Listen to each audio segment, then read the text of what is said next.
A nossa análise de hoje mergulha numa história e tanto sobre liderança sob uma pressão absurda. De um lado, a gente tem um rei lá no trono, mas que está sendo consumido pelo medo. E do outro, um fugitivo, escondido numa caverna, que acaba se tornando um farol de esperança. Vamos ver de perto como as escolhas desses dois, Saul e Davi, definiram não só o destino deles, mas de todo mundo ao redor. Para começar, vamos pensar numa coisa que é o coração dessa história.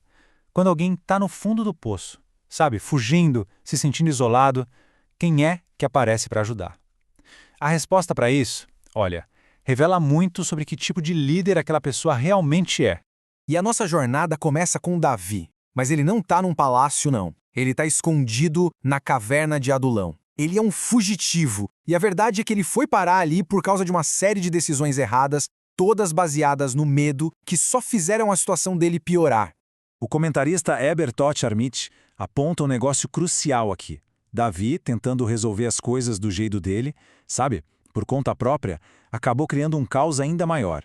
Os planos dele os separaram do seu melhor amigo Jonatas e, como a gente vai ver, levaram indiretamente à morte de gente inocente. É uma lição bem dura sobre o perigo de agir no desespero sem uma direção. Mas é exatamente aqui que a história dá uma virada completamente inesperada. Justamente no momento de maior fraqueza de Davi, no que parecia ser o seu fracasso, algo surpreendente acontece. As pessoas começam a chegar. Só que não eram o tipo de pessoa que se esperaria, não. Davi não ficou sozinho por muito tempo. Logo de cara, um grupo de 400 homens se juntou a ele ali naquela caverna. Pensa bem, 400 é um número bem grande, ainda mais se a gente lembrar que ele era o homem mais procurado do reino.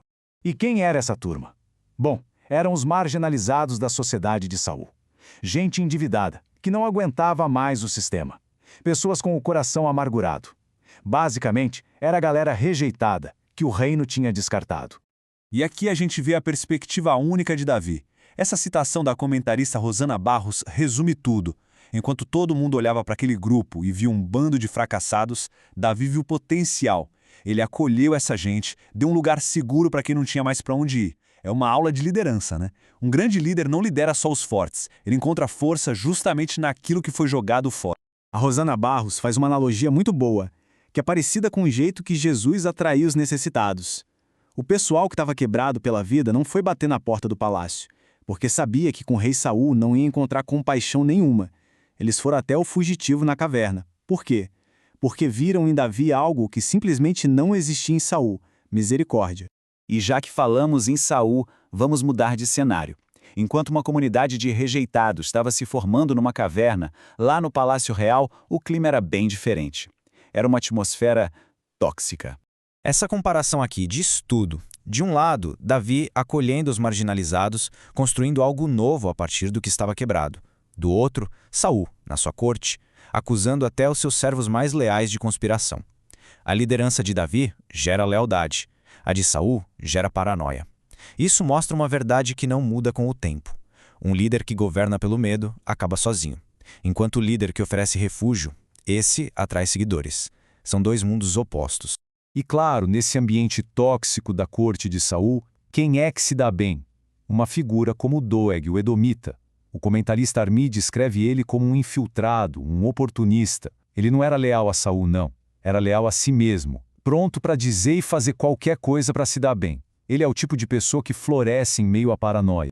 E é aqui que esses dois mundos se chocam do jeito mais trágico possível. A paranoia de Saul encontra o oportunismo de Doeg, e o resultado é um clímax de horror, algo impensável, o massacre dos sacerdotes de Deus.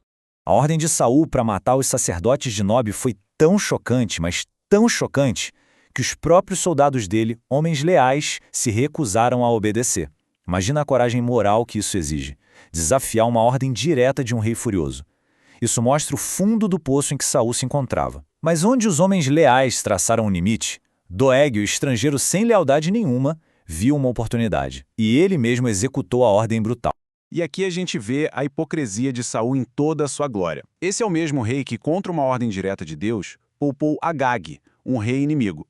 Mas para ordenar a morte de 85 sacerdotes de Deus, aí ele não hesitou. A bússola moral dele estava completamente quebrada. Depois dessa atrocidade, a história foca nas consequências e numa pergunta fundamental. Num mundo governado por líderes como Saul, onde é que alguém pode encontrar segurança de verdade? No meio daquela carnificina toda, só um sobrevive: Abiatar, o filho do sumo sacerdote. E para onde ele corre? Não para outra cidade, não para o exílio, ele corre direto para Davi, na caverna. O simbolismo disso é poderoso. A autoridade sacerdotal de Israel abandona o rei e busca refúgio com o fugitivo, deixando Saul ainda mais isolado de Deus. A resposta de Davi para o Abiatar é impressionante. Ele não dá desculpas, ele não culpa o Saul, ele assume a responsabilidade total pelo seu papel na tragédia. Ele admite que a mentira que ele contou lá em Nob colocou os sacerdotes em perigo. Essa é a marca de um verdadeiro líder, a capacidade de assumir a responsabilidade, mesmo quando é doloroso. É uma qualidade rara de humildade. E logo depois de confessar, Davi faz uma promessa. Ele oferece a Abiatar o que o rei no trono não podia mais oferecer a ninguém: segurança. Comigo estarás a salvo. Nesse momento, o fugitivo na caverna se torna o verdadeiro refúgio no reino, não por causa de um título, mas por causa do seu caráter. E isso tudo deixa a gente com uma reflexão final.